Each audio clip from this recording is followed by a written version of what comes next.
The next quality that's very important, that we need to learn to have a love of, is truth. Now, I'm not speaking here of your own ideas that you think are truth. I mean two types of truth that we need to be humble to. Let's look at both of them.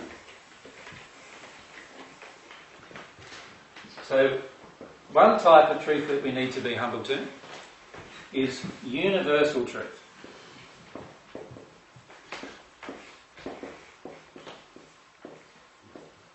I also call this God's truth, or if you want another term, absolute truth.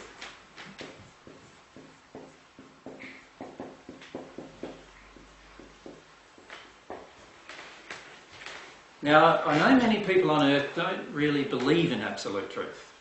They feel that there are so many different ideas and there's so many different truths, and it's up to the individual to select which one they want to accept.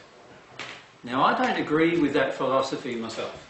I feel that if there is a God, an entity that created us, then it would make sense that that entity would know all truth. And if that entity knows all truth, then all we need to do is somehow connect to that entity, and we will start to receive truth from that entity. Now, because most people on earth don't connect to that entity, most people on earth are very self-reliant rather than God-reliant, then of course they have to determine truth using a process of experimentation and what I would call the creation of experiments is what I would call a very slow way of discovering truth. So, for example, if you're a scientist and you want to come up with a new form of technology, let's say it's a cure for cancer. What they do is they investigate the disease, then they come up with theories which they need to attempt to prove, in other words, through medical processes. So what they do is they come up with a theory as to what might cure the cancer, and then what they try to do is create another, usually many times for many other diseases, it's been another virus or another living organism that will attack the cancer and therefore destroy it. And they come up with these theories, and then they've got to create something that will test the theory, and then they've got to test the theory on a mice or a rat, and eventually maybe something a bit more closer to a human like a pig or something like that. And then eventually they get to do trials on humans, and then eventually we have a cure. Now, for many diseases that's been 50 years of time that goes on for. Now, I don't know about you, but I feel that's a very slow way of creating something that cures something else. It's a very slow way. If we found out everything about the cancer in terms of what's truly happening, what's really occurring, we would know fairly instantly what the cure is, if we knew everything about it. And we have scientists now, for instance, with cancer, still investigating what causes it, because it is unknown generally in the scientific community. We know that certain cells eat other cells, and there is some reason why that occurs, but we don't know the reason of why that starts in some people and not other people. And once we know all of that, once we know all of those reasons, then it would be a lot easier to come up with a cure. But unfortunately, we have to investigate all of those things. Now, to me, God already knows what the cure of cancer is. Being the creator of us, God would know why cancer would even come into existence. So therefore, if I could somehow connect to absolute truth, I could find the answer to that question as to what the cure is very, very rapidly. But the majority of us don't think that way, and so we would prefer this other way of investigation. Now, I feel there is such a thing as absolute truth. I don't know what you feel, and maybe we can discuss this a little. There is such a thing, in my opinion, as universal truth, and if we're humble, we will be open to receiving that idea as a potential idea. Yeah? But if we're closed, we won't be humble to receiving that idea. Yeah? truth number 2 that we need to be open to. What do you reckon it might be? Now, none of you have already heard some of this can answer. Personal truth? Personal truth. What do we mean by personal truth? Well, what I mean by it is not what we'd like to believe ourselves to be, but rather how we truly are from this person's perspective, from God's perspective. That's what I would call personal truth. So, in other words, some of us would like to believe we're very friendly people. But you know, on a Friday night after you've been working the entire week and you've been kept late at work for another hour because the boss asked you to when really you wanted to go home, and now you're hungry and you're driving home and you're thinking, I will get my favourite pizza, let's say. You pull into the shop where the favourite pizza is normally delivered and they've closed. What are you feeling now? Now there's a feeling of annoyance, a bit of frustration and so forth coming in, right? Now we're not so polite, generally. Even if we're polite outwardly, often we're not polite inside of ourselves in terms of our true feelings. We feel some degree of frustration, some annoyance and other emotions. You then go home, so you're now without the meal, you go home and your wife's home and she's been home all day and she's gone swimming and she's been relaxing at the solarium and doing another of other things and there's no dinner. What do we feel now? Now obviously there'll be a whole other set of emotions coming up there. If I'm not humble, I'll start blaming my wife, feeling upset with her for not preparing the meal. Why she didn't realise that I'm at work all day, you know, it's been a long day, long week, and we start to have some emotions towards her as well. Now, those emotions that come up in the times when you're tired, when you're frustrated and annoyed, are oftentimes what's really within us.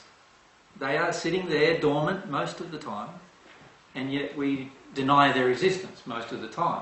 And it's only when we get uncomfortable that we start feeling them. Do you notice that? It's just when you feel discomfort that you start feeling those emotions. Now, I would call those emotions still a part of your personal truth. There are things inside of you that are beautiful, and at the same time, because of the way we've grown up with a lot of different emotional injuries and so forth from our parents and our environment, there are also things inside of us that can be quite ugly at times. That's why people can murder, and that's why people can rape, because they have things inside of them that are quite ugly, in terms of emotionally ugly, that they connect to at times, and then they express. And that's a part of the personal truth as well. What we are really. In England, I don't know if you guys know the Beatles well. Yeah? Well, in England, of course, they know the Beatles well. So. And I just reminded them in England about the song, the Eleanor Rigby song. You know that song? No. That the lady wears a face that she keeps in a jar by the door. Yeah? And many of us do that, right? We go inside, we take off our clothes, take off our face, right? And we act differently at home. And then before we go out the door, put on the face. And sometimes for many of the ladies, you might actually put on a face too, like makeup and so forth, and go outside again and act differently outside. And then come home, act differently when you're home to outside. That's not being in personal truth. Right? Personal truth is, if you can love personal truth, you can actually see yourself as you truly are.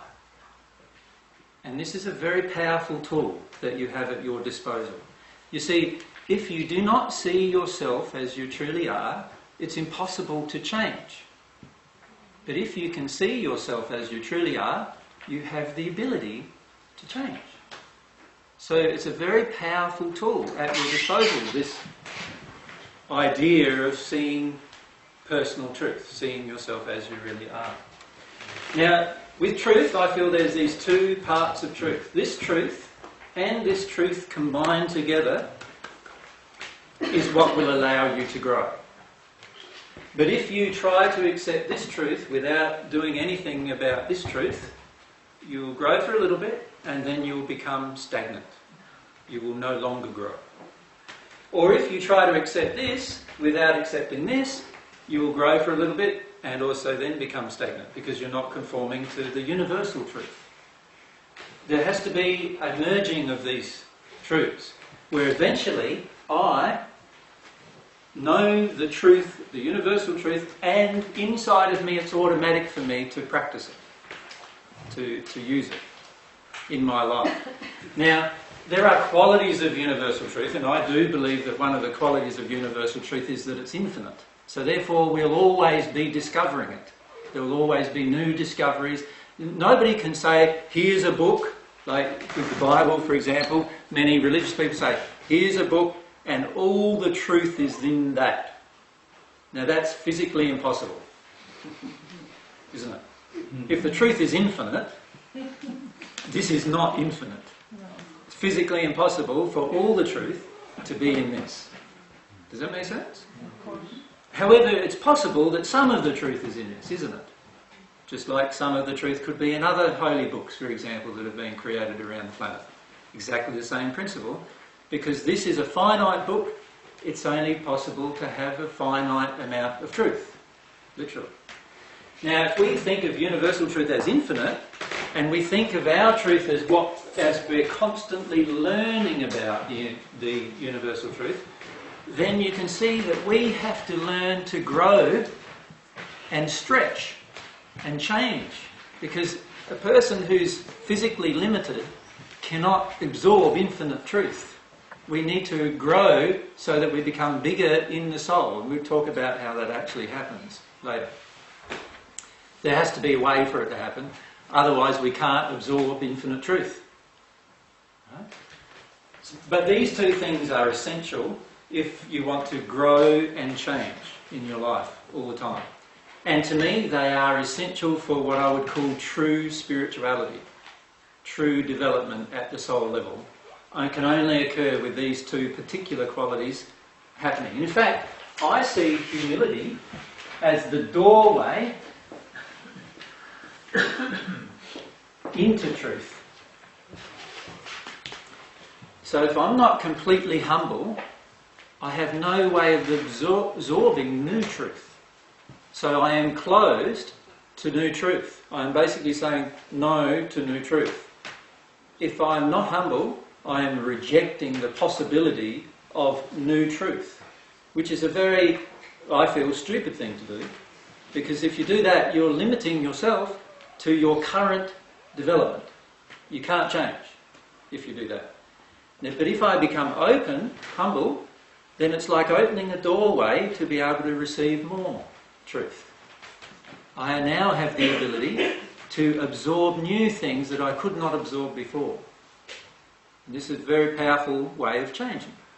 If I can't do that, I can't change. Yeah? So truth is also, I feel, a doorway into the third quality.